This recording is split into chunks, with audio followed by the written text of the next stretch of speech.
मेरा ये लगता है कि प्रधानमंत्री जी जिस संदर्भ में बात कह रहे थे वो देश के युवाओं के लिए बड़ी सार्थक बात है, लेकिन एक बात और है कि ये इसको पूरा करने की जिम्मेदारी भी सरकार की है और उनकी खुद की है। जहाँ तक विपक्ष का सवाल है, अगर विपक्ष इस तरह से उकसा के कोई आंदोलन करता है जो हिंसक होता है, तब जेनजी निशाने पर आता है। लेकिन ये बात तय है कि अगर उनकी समस्याओं को लेकर विपक्ष साथ आता है, क्योंकि दोनों की जिम्मेदारी बराबर है, तो निश्चित रूप से हम ये मान लेंगे कि जेनजी अपने यहाँ का जिस तरह से काम करेगा वो एक अलग ही दशा और दिशा होगी। जब हम आज़ादी के अंग्रेज़ों को भगा सकते हैं जेनजी के माध्यम से, तो आप छोड़िए इन समस्याओं का कहीं भी हल निकल सकता है। तो बिल्कुल हमें लगता है कि जो तैयारी है सरकार की, या सरकार जिस दिशा में काम करना चाहती है, अगर वाकई उस दिशा में काम हो रहा है, तो निश्चित रूप से हमारे देश का जेनजी इस जेनजी से दूसरे देशों के जेनजी को सबक लेने की जरूरत पड़ेगी। बिल्कुल ठीक बात है। चलिए, समय भी बड़ी तेजी से आगे बढ़ रहा है। आप में से जो लोग भी अपनी बात रखना चाहते हैं प्लीज जल्दी जल्दी से बात रखिएगा, क्योंकि विवेक जी ने समय मांगा था। हाँ विवेक जी पहले आप बोलिए। हाँ उपाध्याय जी इसके बाद।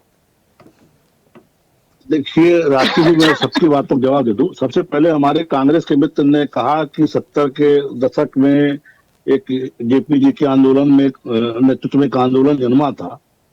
उस समय की इन्होंने इमरजेंसी इस देश में थोपा था इनकी सरकार ने, और छात्रों को थानों में उल्टा लटका के पिटवाया था। तो लोकतंत्र की जड़ें हिलाने का काम इमरजेंसी के दौरान जो हुआ वो किसी छिपा नहीं है। सत्यता यह है कि इस देश में लोकतंत्र की जड़ें मजबूत हैं और उस कारण से देश में लोकतंत्र कायम है। दूसरा विषय जो हमारे आम आदमी पार्टी की नेता ने उठाया, देखिए उत्तर प्रदेश में जब हम सरकार में आए थे तो मेडिकल कॉलेजों की संख्या उंगलियों भी गिनी जा सकती थी। हमने हर जिले में मेडिकल कॉलेज की योजना पे काम किया। आज हमारे 100% जिलों में मेडिकल कॉलेज की संख्या की बात नहीं कर रही हूँ, मैं वहाँ की फीस की बात कर रही हूँ। आज आप बात करिए फीस की।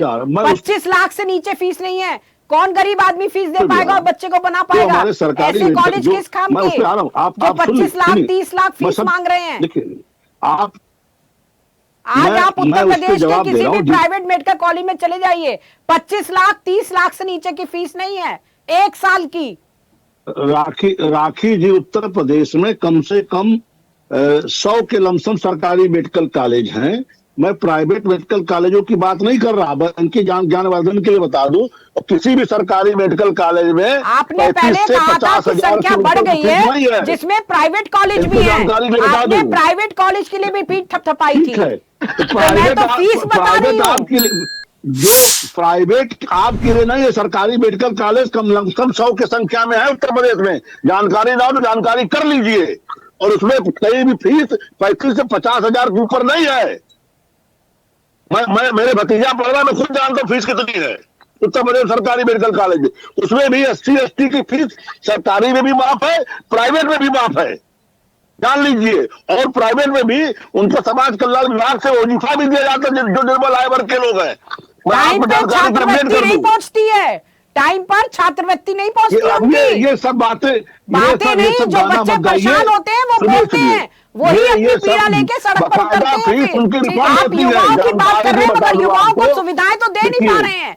युवाओं से ही देश चलता है, मगर युवाओं के लिए आप बिल्कुल भी संजीदा नहीं है। 10 साल में ना आप पोल्यूशन कंट्रोल कर पाई, ना आप किसी शिक्षा आपने कर लिया। आपके पास चारों केंद्र भी, राज्य भी, नगर निगम भी और आपका राज्यपाल भी, मगर आप क्या कर पाए? आज भी बात निकल रहे हैं तो आप ये बात तो करें ही नहीं। आप बीजेपी काम कर नहीं पा रहे, रोजगार दे नहीं पा रही है। आपकी फिक्र चलाने डिलेट नहीं होगी। प्लीज आप सुनना नहीं चाहती जवाब।